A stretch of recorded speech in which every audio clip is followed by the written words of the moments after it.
Assalamualaikum warahmatullahi wabarakatuh. Di sini saya dan teman saya akan mempresentasikan tentang manajemen piutang usaha PT Unilever Indonesia Tbk yang beranggotakan Salma Awalia Rohmawati, Roisatul Umriyah, Kaih Maulana Farhan, dan saya Nabila Anjasari. Profil perusahaan PT Unilever. PT Unilever Indonesia Tbk adalah perusahaan Indonesia yang merupakan anak perusahaan dari Unilever. Awalnya pada 5 Desember 1933, perusahaan ini bernama Liver Jeep Fabricant N.V. dan diubah menjadi PT Liver Brother Indonesia pada 22 Juli 1980 berdasarkan anggaran dasar perusahaan. Ruang lingkup kegiatan perusahaan yang beralamat di Jalan BSD Boulevard Barat Green Office Park, Kavling 3, BSD City, Tangerang ini melingkupi bidang produksi, pemasaran, dan distribusi barang-barang konsumsi yang meliputi sabun, deterjen, margarin, makanan berinti susu, es krim, produk-produk kosmetik, minuman dengan bahan pokok teh, dan minuman sari buah. Manajemen piutang usaha. Manajemen piutang adalah sebuah proses yang mendata, mengumpulkan, dan menagih piutang perusahaan dari tangan konsumen. Sistem manajemen piutang yang baik akan menghindarkan Anda dari kekurangan dana akibat dana yang macet di tangan konsumen. Pada saat pengakuan awal piutang usaha diukur pada nilai wajarnya dan selanjutnya diukur pada biaya perolehan diamortisasi dengan menggunakan metode bunga efektif. Apabila dampak pendiskontoan signifikan dikurangi dengan provisi atas penurunan nilai. Piutang usaha dihentikan pengakuannya ketika hak kontraktual perseroan atas arus kas yang berasal dari piutang usaha tersebut kadaluarsa, yaitu ketika aset ditransfer dan ketika seluruh resiko dan manfaat atas kepemilikan aset keuangan telah ditransfer kepada pihak lain.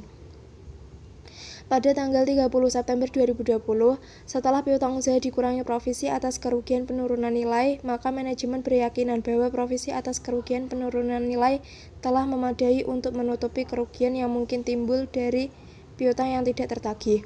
Sedangkan piutang dan utang derivatif dicatat sebagai bagian dari piutang dan utang lain-lain dari pihak ketiga, dan manajemen tidak membuat provisi atas kerugian penurunan nilai untuk akun piutang lain-lain karena berkeyakinan bahwa saldo piutang tersebut akan tertagih seluruhnya.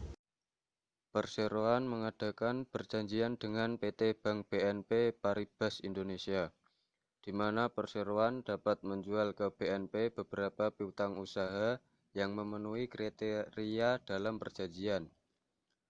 Perseroan telah mengevaluasi syarat dan kondisi dalam perjanjian ini dan menyimpulkan bahwa piutang usaha tersebut adalah aset keuangan yang memenuhi kriteria penghentian pengakuan. Hak kontraktual atas arus kas telah kadaluarsa, telah ada transfer hak kontraktual, dan seluruh risiko dan manfaat yang berkaitan dengan piutang usaha tersebut telah ditransfer ke BNP. Dengan demikian, perseroan telah menghentikan pengakuan piutang usaha tersebut.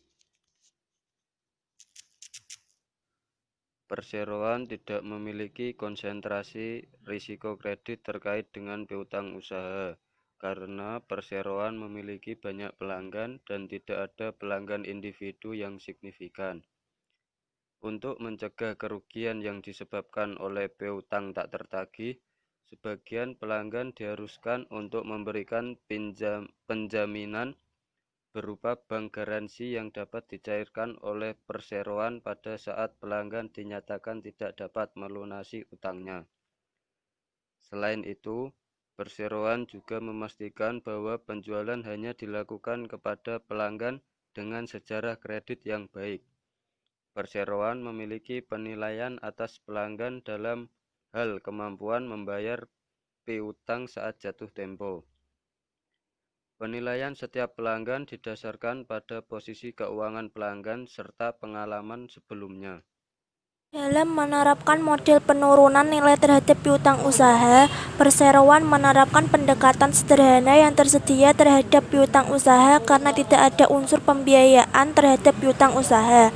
Perseroan menghitung kerugian kredit ekspektasian dari piutang usaha berdasarkan umur dari piutang usaha tersebut.